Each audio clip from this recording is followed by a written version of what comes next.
안녕하세요, 김농준입니다. 반갑습니다.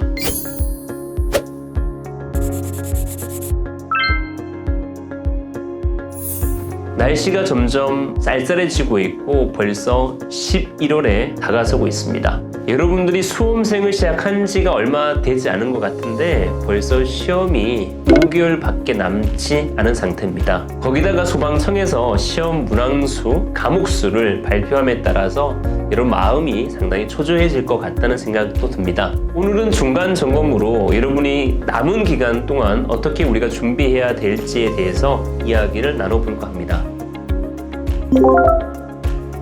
여러분도 알다시피 2023년 시험에는 능력 검정 시험으로 대체되고 있고요. 영어와 한국사를 제외한 공채의 경우에는 총 3과목을 시험으로 출제되고 있는데 25문항에서 75문항, 즉 75분을 시험 치고 있고요. 경채의 경우에는 2과목이 됩니다. 그래서 소방학개론 25문제, 직렬문제 40문제를 해서 총 65문제를 65분간 보게 됩니다.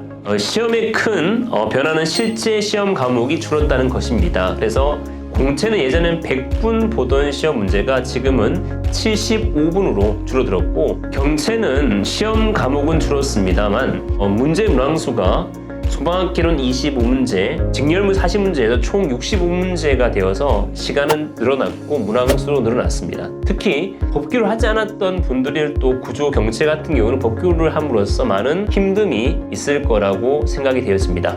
다만 감히 내연 출제 방향을 예상해 본다면 경력 채용 중에 구조를 포함한 일반 경채 분들은 법규를 처음 준비하시기 때문에 어떻게 준비해야 될까 많은 고민이 생길 텐데 1분당 한 문제를 풀어야 되기 때문에 과거에 비해서 엄청 어렵게 출제되고 이런 부분은 없을 것 같고요.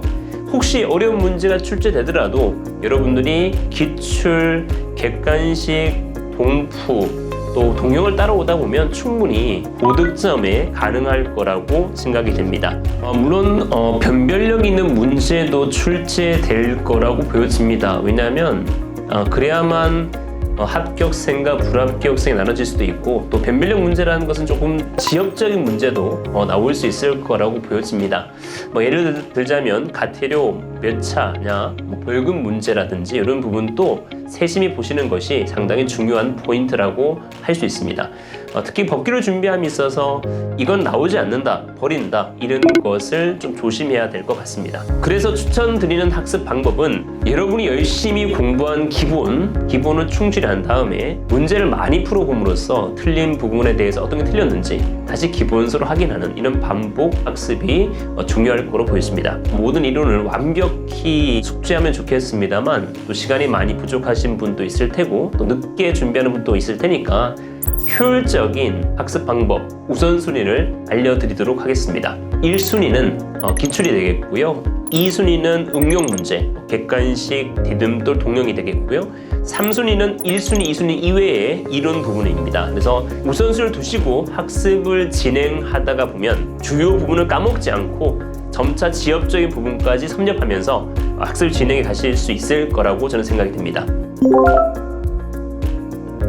이제 남은 5개월 동안 우리가 어떻게 준비해야 되는지에 대해서 이야기해 보도록 하겠습니다.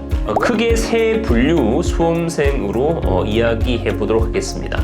2023년 대비 현재 기출 마스터 과정을 잘 따라가고 있는 수험생입니다. 기존 커리대로 이렇게 진행을 잘 하시면 돼요. 가장 좋은 방법이라 할 수 있고요. 수험생들이 현재 하고 계신 학습을 잘 진행해 주시고 앞으로 남은 객관식 문제풀이, 디딤돌 문제풀이, 동영 모의고사, 동프 이런 것을 잘 따라오시면 될 것 같아요. 그래서 11월, 12월은 객관식, 1월, 2월은 디딤돌 하고요, 동프, 3월은 동영 모의고사 순으로 진행하면 될 것 같습니다. 한 가지 지금 잘 따라오시는 분들 중에서 많은 분들이 실수를 범하고 있는 부분이 있습니다. 5과목에 3과목으로 또 3과목에 2과목으로 과목이 줄어들다 보니까 많은 분들이 공부는 더 이상 할 필요 없다는 분이 많은데 그렇지 않습니다. 우리는 수석을 위해 달려나가야 될 것 같고요. 항상 부족한 마음으로 겸손히 진행하셔야만 고득점을 갈 수 있다라고 저는 보여집니다. 지문 하나하나 보면서 자신이 진짜 이해하고 있는지 분석하셔야 되겠고요. 모르면 다시 기본으로 들어가셔서